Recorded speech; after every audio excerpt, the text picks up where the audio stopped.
Diving for glory. Let's go. Diving. Diving. Diving. Diving. What do you think it's called? Diving. Diving. For glory. Diving. Diving. For glory.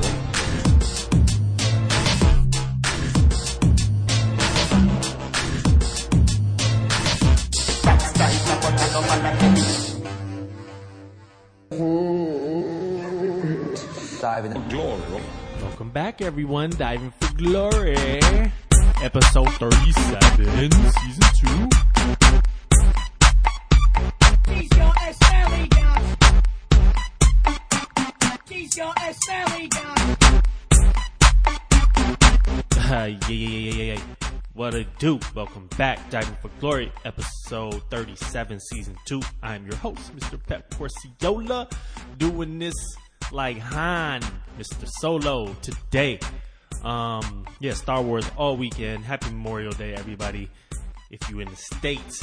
With all that being said, Sir Solomon is out with a personal circumstance and will probably be out for the rest of the season. So I'm going to wrap up the end of the football club year in Europe, and man, let's just jump right to it. Hey man, don't forget, Diving for Glory posts every Tuesday.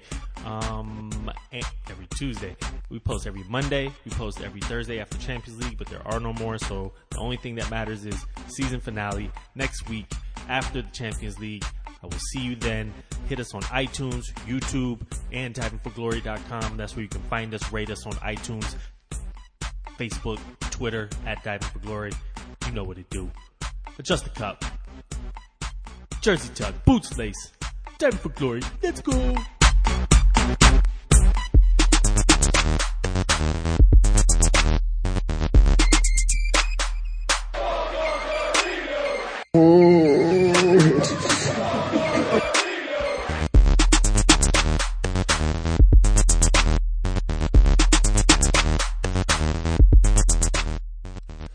Might have been the best breakdown of that beat I've done all season. Yay. Alright. There was a couple league finales. I didn't even give you no preview. Man, we are finishing up our season apparently like we were Inter Milan or Tottenham or any team from the English top 4 race. We are backing into the stretch run, but that's okay. Seasons are long. Life is real, and that's how it goes. With all that being said, we're going to start you off with the Serie A finale. The Italians wait until the last possible day. That's because they have gotten their cups out the way. They don't fuck around with all that after season cup stuff. Shit been done. I think we already mentioned it was Lazio that won that. Anyway, coming to this final day, Juventus already secured title. Napoli already secured second place.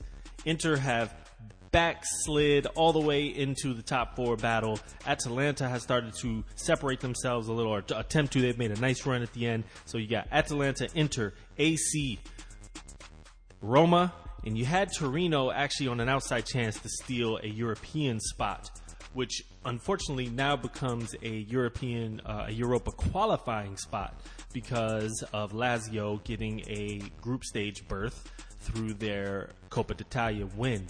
So, with all that, there's much to play for. Relegation is Chievo, Frosinone already gone. And then you had Empoli and Genoa still in this battle. And coincidentally enough, Inter played Empoli. So that was a game ripe with circumstance for both teams. So, Italians do it a little different. They don't play all their games at once on the final day. They just stagger them as per the importance of the match. So, we'll skip the early things. Napoli lost their finale, whatever. Lazio, Torino beat Lazio. That's the one that happened on, I believe, Saturday. That is relevant here. They beat them. They got all 3 points. They're hoping for a Roma loss to stay in the Europa League contention. Let's see if they got it, though. So Sampdoria finish off Juventus season. Irrelevant game again. But we'll start you off in AC Milan, away to Spal. Basically here, everybody needs all 3 points and they need other teams to drop. With the exception of Atlanta, they win their in. Inter, they win their in. AC, what did I just say? AC then and Roma are the people who needed some help. And Milan come in here and they go up 2-0. On it, man. Like, doing what they're supposed to do. They're away. They get up early through a Kalangulu goal, a header, from Frank Kessie, and then a Frank Kessie goal. So first half, they're up within 23 minutes, 2-0. They then go ahead and concede one more, so 2-1 at half. It's getting kind of dicey, man. There's a lot going on. They need all 3 points. A draw could see them in Europa qualifying. They really don't want to see that. Europa, at this stage, considering where they were earlier in the year, top 4 and all that, like, they should be, hoping for Champions League, but at the least, Europa group stage. So they come out halftime. Mohamed Fares from Spal equalizes. It's tough out there. Then I want to harp on this a little bit because this is going to be a common theme throughout this day in Serie A, and that is some VAR shit. You know me, man. Anti-VAR over here. So, with all that being said, there's a cross into the box, and Piatek maybe got feet stumbled or something. I don't know, man. It didn't look like a push or anything. He just fell to the ground. And they even went and VAR'd that. And the thing for me is that the ball was like 5 feet above his head. Like, unless he was about to, Michael Jordan, some shit. Dude, there's no way he was going to play that ball. And it looked like a simple tangling of the feet. Even if it wasn't, though, it's an unplayable ball. So why is the foul? I don't believe in that foul. And that's where you get into the idea of the VAR, into just making these decisions on the fly versus going and reviewing something in real time or in slowed down time and kind of like inferring intent. Like, things look differently than they do in real life. And like I said, even at that, the ball was unplayable. That may not be relevant because, hey, maybe it would have been playable. Well, if it was playable, then I think it should have been a foul. Anyway, man. So with all that being said, they get the PK upheld on VAR, and Frank Kessie puts it in 3-2. AC go on. They are now controlling their own destiny. They need one of Inter or Atlanta to drop some points here so they can get in.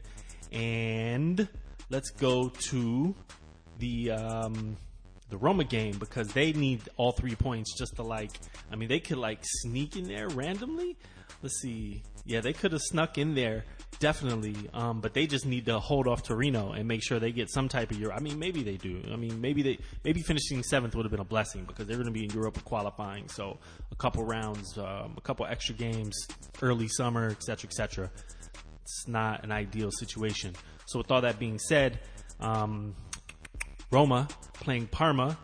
Roma is at home, and it's an own goal early on, but it's a deflection. It's not like an idiotic own goal. Roma go up 1-0 into the half, and at that point, it gets real late in the game. 86 minutes, still 1-0 Roma. You know that's nervy, even though they've kind of locked their defense down the past number of weeks since Ranieri's come in. But anyway, our boy Gervinho, former Roma player, equalizes the super nice goal. 1-1, 86 minute. So there it is. Crucial for Roma, even though the 1 point would still get them the Europa qualification spot. They want more than that. And there it is in the 89th minute. Diego Perotti gets a 2-1 goal done. It's over. Roma get all 3 points like they needed. So now Inter and Atalanta have no room for what do you want to call it? Mistakes? Room for error. That's it. There's no margin for error. But let's start you off in Atlanta. They were in the driver's seat here, 3rd place, and, winning their in. And this was actually a fascinating game as Atalanta went up early, man. 1-0, 19th minute. Domenico Berardi. That's how it goes. And Duvan Zapata gets a like poacher's goal later on. It gets interesting for me in the 45th minute, an additional time. So there's 3 additional minutes, but in the 4th one, there's a foul on Ruggiero from Sassuolo. But this was totally my man. I can't even remember my man's name, but dude basically went over him, looked him in the face, and the guy like flopped to the ground as if he had been headbutted in the face. So the other Sassuolo players come over and are like livid. Now we're in the extra time or stoppage time on the first half. Like the Sassuolo players are livid. The goalie's over there like about to punch the dude almost. So like he's like trying to pull him up and yoke him up off the ground. The ref sees all that. He gives yellow cards abound, and he gives a red card to Domenico Berardi, the goal scorer. Done. 10 men down. So this fake ass flop. How does this not get VAR'd? Excusez-moi. I don't know. I don't understand. Like, dude didn't even go to ground. And I guess the people who reacted for their, for this, simulation, they get punished. Boom. So now they're down to 10 men.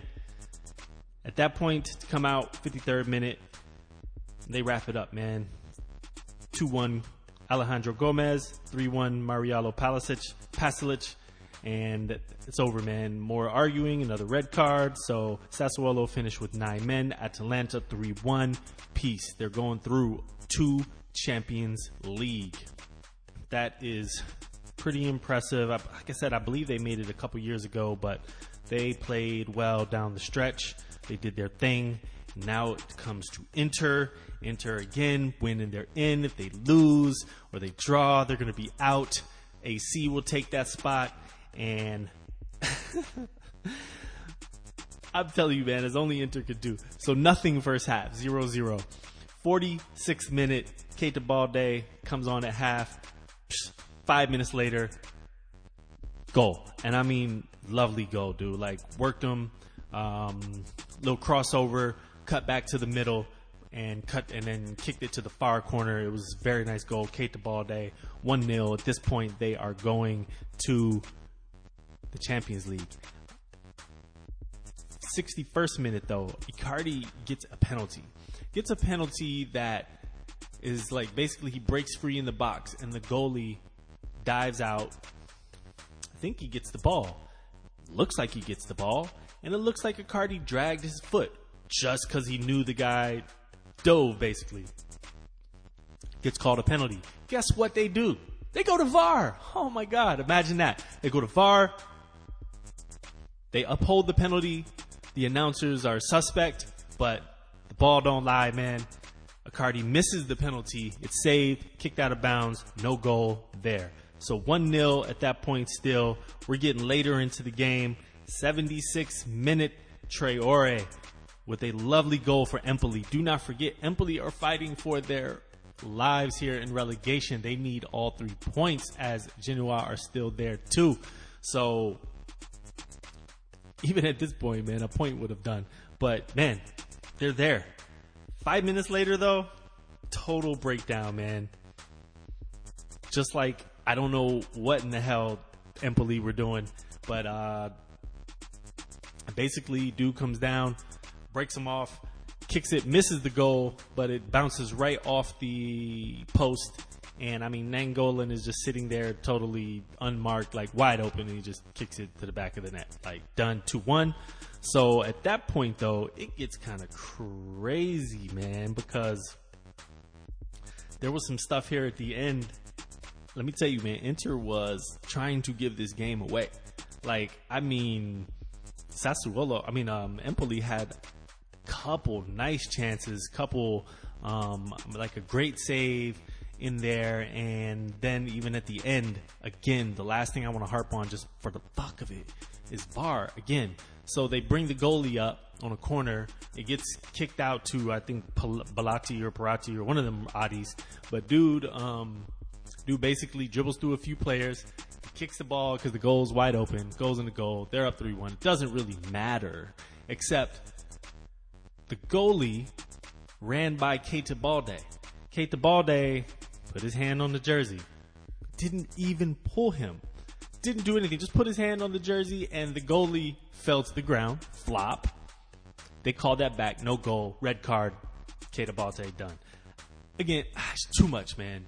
It's just too much. We don't need to get every single little thing right. I just don't think so. Because that goalie wasn't about to catch Balati, Parati, whatever. Dude was not about to catch him. That was just some shit that happened in the play. Totally off the ball, behind the ball even. Why? I don't know. Atalanta and Inter go to the Champions League. AC Milan go to Europa group stage, and Roma get the qualifying that they so loathe. Empoli, because of their loss, go down, motherfucking down. That is your Serie A roundup. Now, we're going to move over very quickly to Ligue 1. Man, that was, you know what? Hold up. Let's reflect on that for a second. That was pretty exciting, man. You got to give it up for a nice, exciting last day that mattered. And even if the league in the second place, and, you know, like you had some games that turned out like drama at the end. Decent season by Serie A. Poor performance by the teams in Europe, for sure.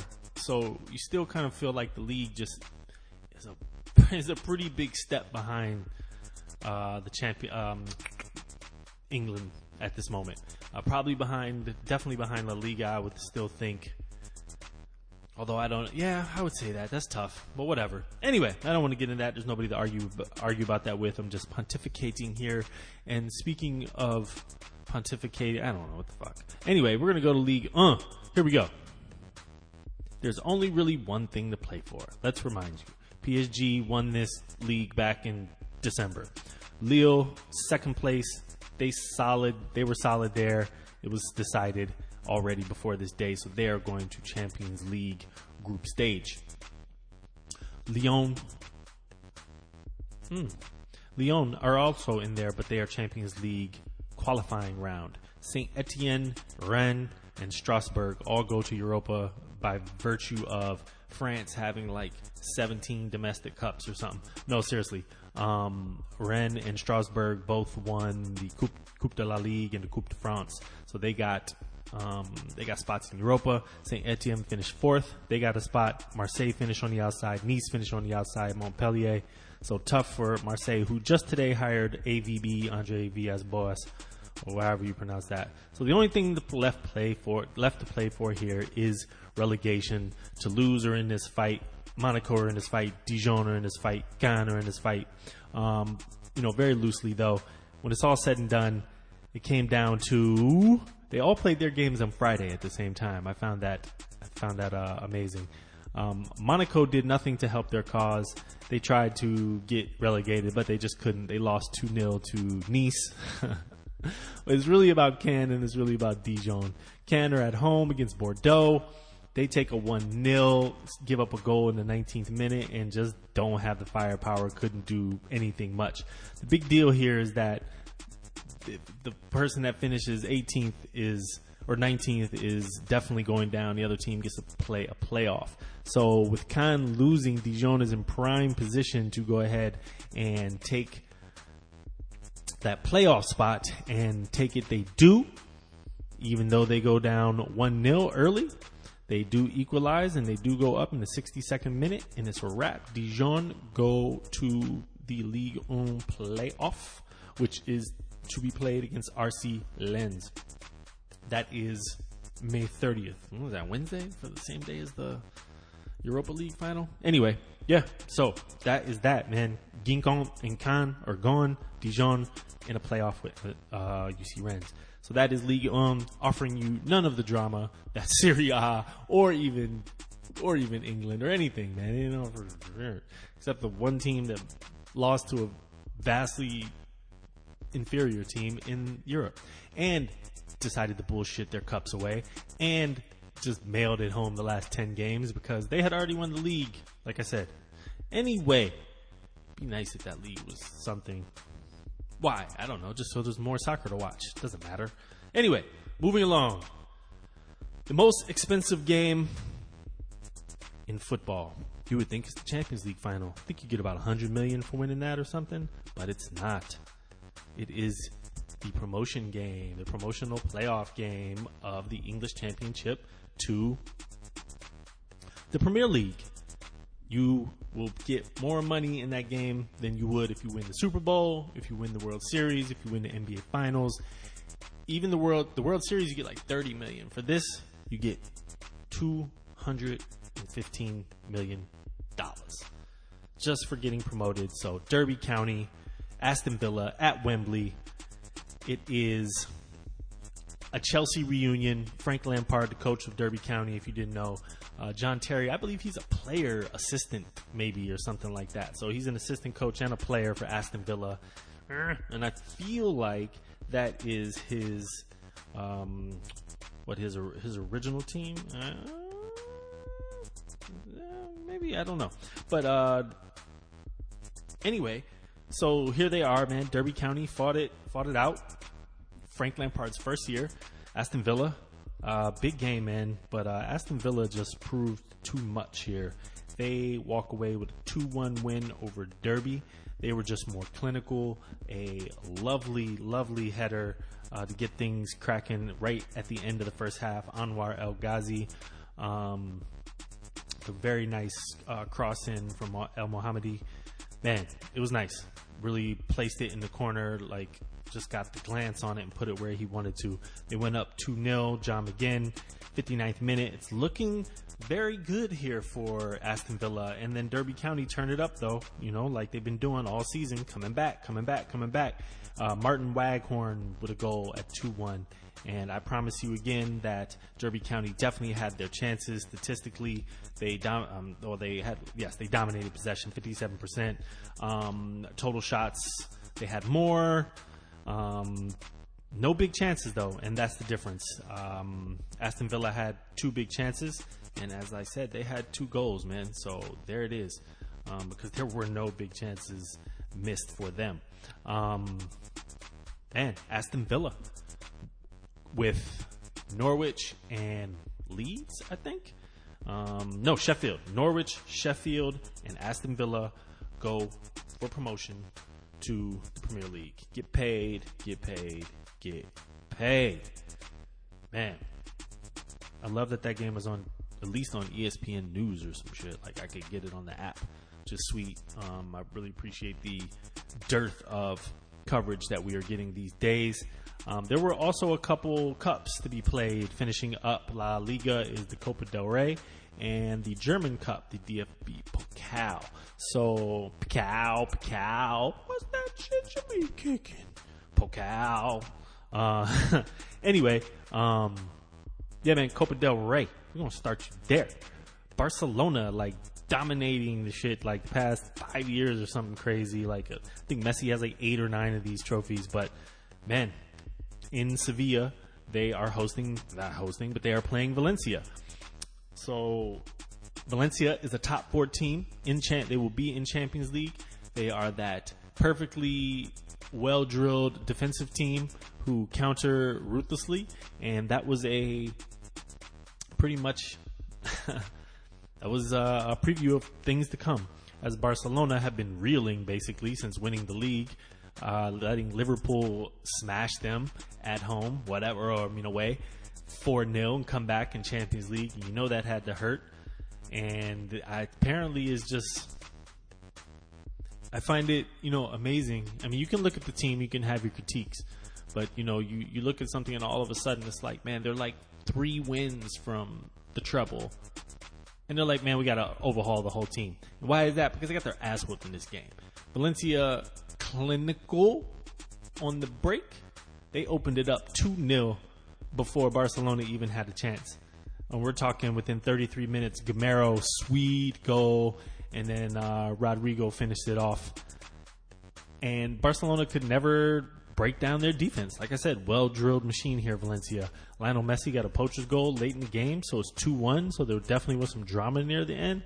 But, statistics as you would expect. 77% Barcelona, 26 shots to Valencia's 8, but only 6 on target. Only 2 big chances, whereas Valencia had 4 big chances. They missed 3 of them. So, I mean, they did what they came to do. They did exactly what they knew how to do. You can look at lineups here, which is some odd shit where he has this basically like a 4-1-2-3. Again, Coutinho, Sergi Roberto playing in front of Semedo. Alba got did up for both of these goals here, man. So he signs this new contract, makes him the richest left back in the world. And you can see there, I mean, it's crazy talent because the whole year they're talking about, oh, he's back. You know, Luis Enrique hated him and they thought he was done, and now he's back. And like all of a sudden, he's like, man, we're fucked. We just paid this guy, didn't we? Man, he got burnt on the second goal, and he got turned around on the first goal. Anyway, Valencia, get that Copa del Rey, break Barcelona's stranglehold on it. It's tough out there. Barcelona finished with only the La Liga crown, which, you know, is still to be commended, but at Barcelona, that's just not enough. They're talking of selling Rakitic, Busquets, Suarez. I didn't even see Coutinho in that list. That's crazy. Umtiti. I mean, they're going to have some money to play with because they are going to sell a lot of players, but like they got Frankie de Jong coming in, and they're saying it's pretty well done for De Ligt, but we'll see. And Barcelona end their season super sucky, basically. With all that being said, we're going to bounce on over to Germany. Their final game of the season is the DFB Pokal, their domestic cup. RB Leipzig hosting Bayern Munich. And unlike the season finale between these two teams, which ended up, the penultimate game, which ended up a 0-0 draw and kept Dortmund alive for one more week, Bayern came to crush, and crush the robot did. Robot Lewandowski with 2 goals here, and I mean 2 really nice goals. Beautiful header, beautiful, well placed again, bottom left corner, and the last goal, he just broke them. He just outran the dude, outmuscled the dude, shaked up the keeper, and then chipped it in. I mean, gorgeous shit, man. Even the second goal by Koeman was sick. Caught a deflection, and the way he brought it down, though, instead of like, you know, catching it and like stalling, like he caught it so sweet on the come down, and he just crossed it over to his left, and man, wonderful goals. So those are some nice goals. Bayern Munich 3-0 over Leipzig. Leipzig had a couple nice chances saved by Neuer. It's tough when Neuer looks like he's playing at the top of his game. At least he was in this game. Stopped the one-on-one with Timo Werner. Stopped a wonderful header from RB. But man, 3-0. Bayern get the double. You got to say, considering the age of that squad, considering there couldn't have been any real Champions League hopes, you would think, because of that age. And this is the last game for Robben, Ribéry, as we mentioned, maybe Rafinha, maybe Boateng. Like, they're going to have some turnover. They're looking at bringing in Leroy Sané. They're looking at still trying to get Hudson-Odoi. They're trying to do some things. Man, that Hudson-Odoi and Sané, the new would be like Odane, like the rubbery. Anyway, man, Bayern with the double. All right, man. Last things. We got 2 more major games, unless you're all interested in those. Unless you're super interested in all those relegation playoff games. By the way, Stuttgart going down. Them bitches lost to 1 FC Berlin Union Berlin. Man, why do you have numbers and all this extras? Too much, man. Union Berlin. Anyway, they're going up. They beat Stuttgart over 2 legs. That's how it goes. I wonder how much that game is worth. It's not $215 million, obviously. With all that being said, man, Europa League final on Wednesday, Champions League final on Saturday. All teams involved are English. Arsenal and Chelsea for Europa. Tottenham, Liverpool for Champions League. Arsenal need to win to get into Champions League. You remember, I'm sure Chelsea are already in there. And I really just can't wait for either of these games, man. You can't say there's a favorite per se. You would say that Liverpool is the favorite. Absolutely. But it's not like they can't get beat. against Tottenham. Tottenham's going to have Kane back. I believe they're talking about having Harry Winks back. I believe Firmino will be back, which is always interesting because these teams haven't played in 3 weeks, and some of the players haven't played in a couple months. So, this could be a rugged affair, honestly, a 1-0 or something crazy like that. And I think in said scenario, man, you're definitely got to say that Tottenham have a chance here. 1-0 seems extreme. If they shut Liverpool out, that would be crazy. So maybe, low scoring, maybe a 2-1, maybe a 1-1 penalties or something. I don't know.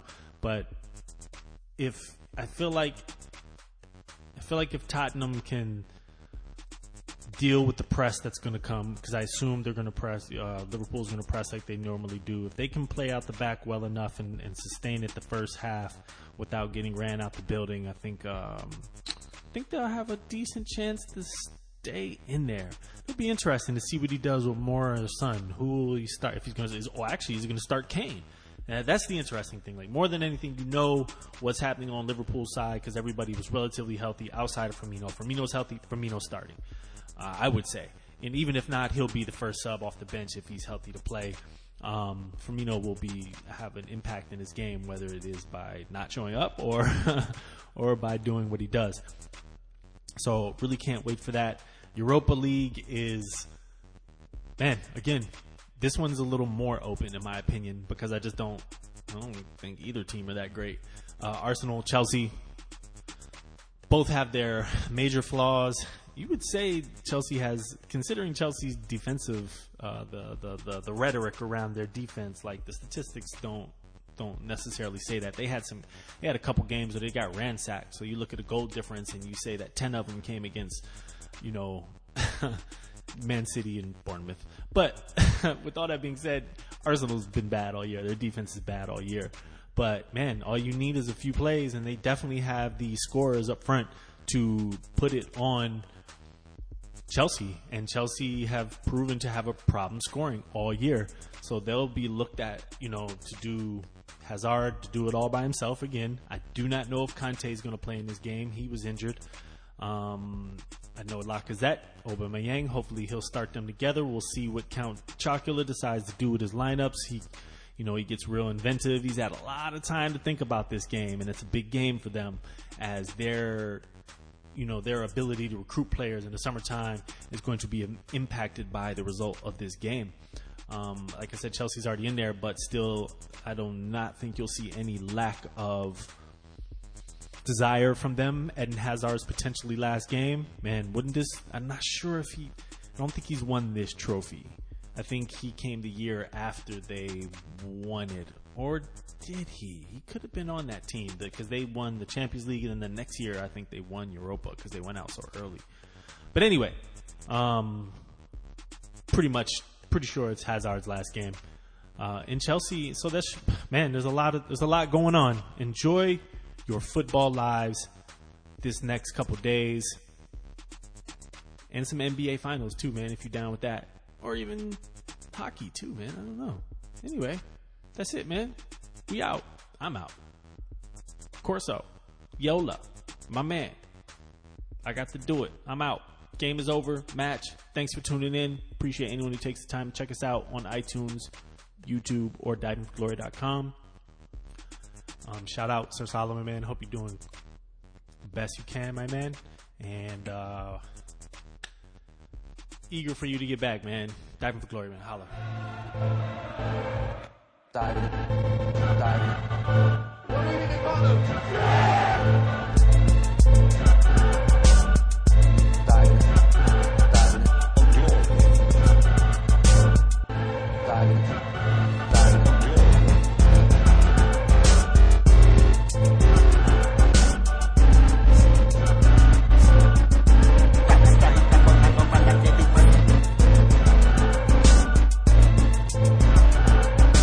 This way,